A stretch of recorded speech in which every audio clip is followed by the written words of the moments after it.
in the regions.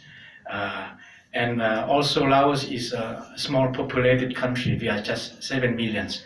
So the density it's very, very low. It's just about 23% per square kilometers.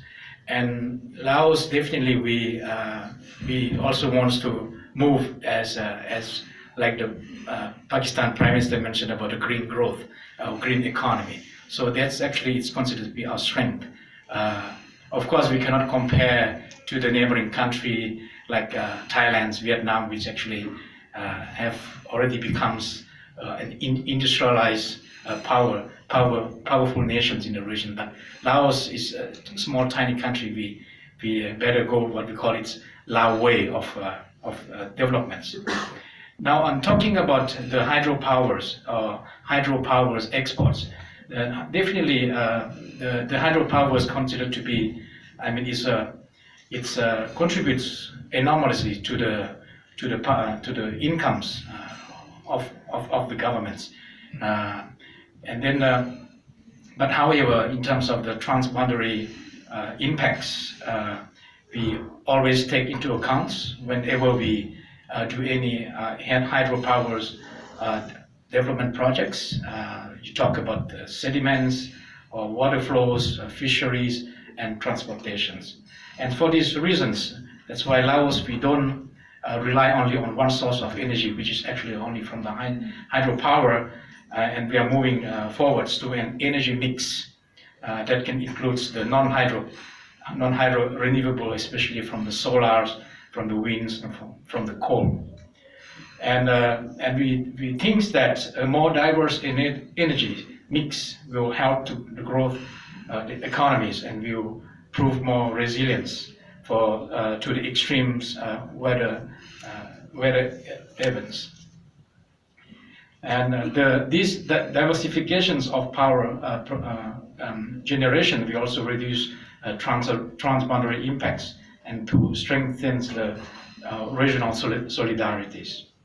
And then it should also be seen as a step toward greater benefits sharings.